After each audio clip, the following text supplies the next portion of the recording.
Mas, professor Leandro Quadros, já temos que começar porque o assunto é sério e eu digo mais, o assunto é ponto de salvação. Exato. A questão da divindade de Cristo, professor.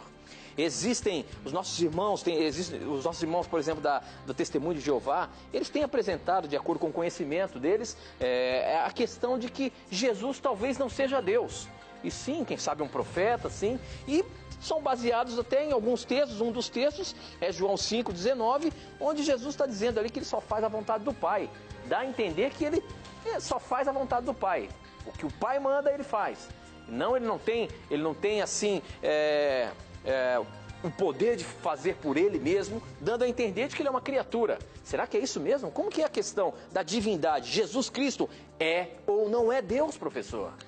Essa, Tito, realmente é uma das perguntas mais importantes para um cristão, porque, como você falou, Tito, é um ponto realmente de salvação.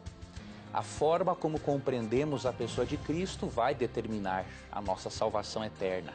Então podemos afirmar que a questão da divindade de Cristo é um ponto de salvação.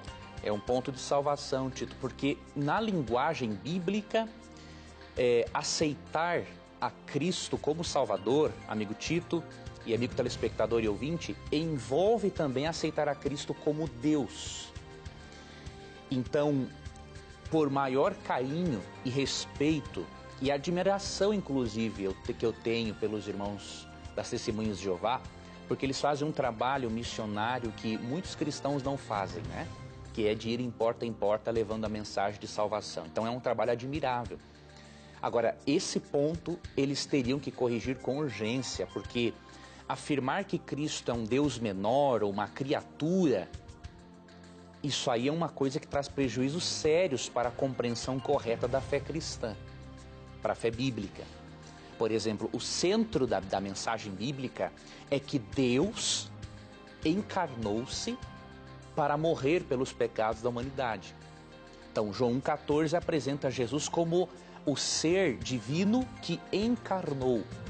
Né? Então, somente um ser do calibre, diríamos assim, de Deus, poderia pagar a nossa dívida na cruz. Não poderia ser um ser inferior a Deus na essência divina, não é?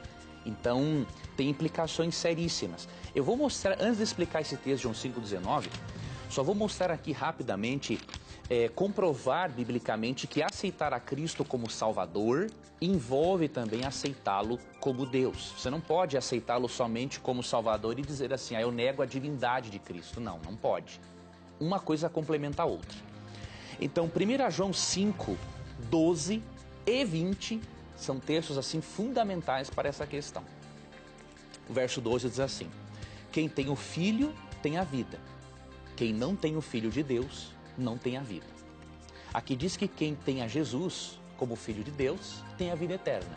E quem não crê em Jesus como Filho de Deus não tem a vida eterna. Agora, o que envolve aceitar a Cristo como Filho de Deus? Verso 20. E sabemos que já o Filho de Deus é vindo e nos deu entendimento para conhecermos o que é verdadeiro. E no que é verdadeiro estamos, isto é, em seu Filho Jesus Cristo. Este é o verdadeiro Deus e a vida eterna.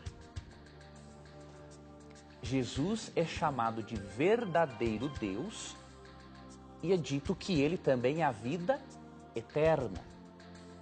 Cristo só poderia ser fonte de vida eterna se ele fosse verdadeiramente Deus, não um Deus menor. Como a Bíblia o chama de fonte da vida eterna, e a Bíblia diz também que ele é o verdadeiro Deus, não há dúvidas de que, para o apóstolo João, ter a Jesus como Filho de Deus envolve aceitá-lo como Salvador e aceitá-lo também como Deus. Somente Deus poderia substituir a você e a mim na cruz. E foi isso que Deus fez. Tanto que em João 1:3 ele é chamado de Deus e no verso 14 diz que esse Deus encarnou. Se transformou em carne, assumiu uma natureza divina humana para pagar a nossa dívida para com a lei de Deus. Agora, o que nossos amigos, testemunhas de Jeová precisam fazer é levar em conta que há dois tipos de textos na Bíblia sobre Jesus.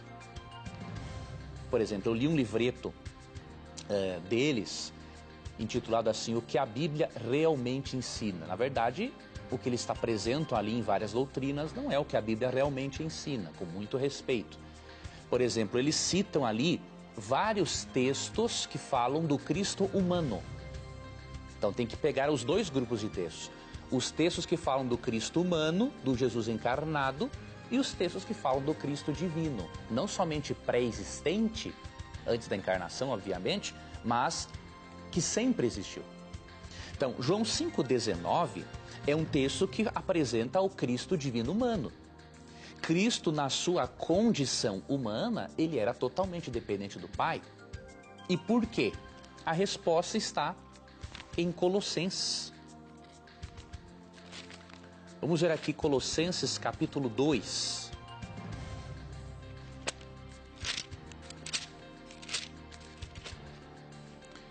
Colossenses, ou melhor, esse vai ser Filipenses capítulo 2.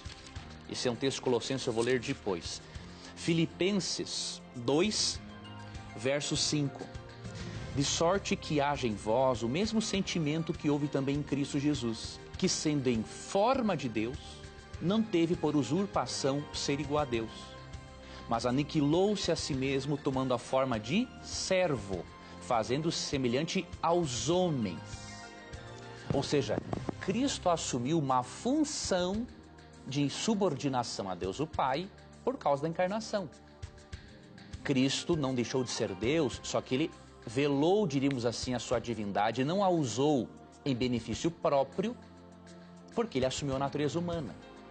Então Cristo era totalmente dependente do Pai como ser humano. Então ele assumiu uma função de subordinação.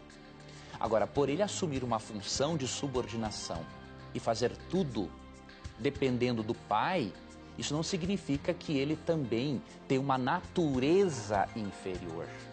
Por quê? Se você ler Colossenses 2,9, você percebe que é muito claro o texto. Porque nele habita corporalmente toda a plenitude da divindade.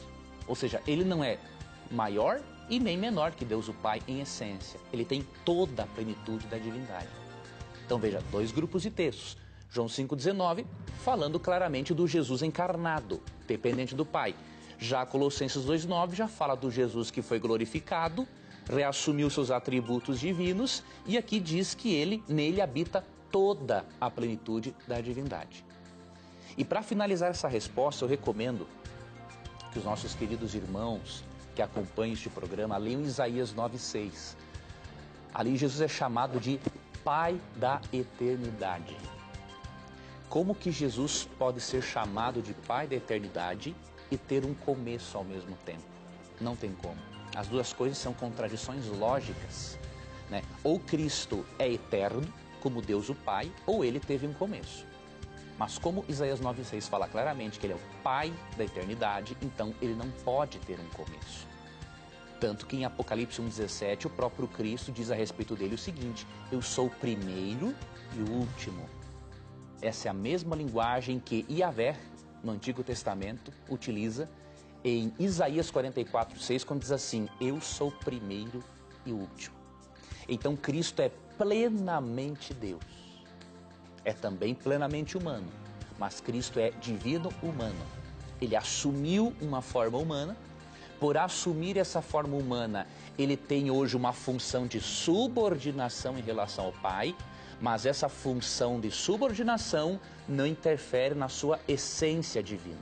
Ele continua tendo a mesma essência divina que Deus Pai e, obviamente, que o Espírito Santo também, tá? Que Deus ajude a você, amigo, telespectador e ouvinte, não importa a religião a qual você pertença, né?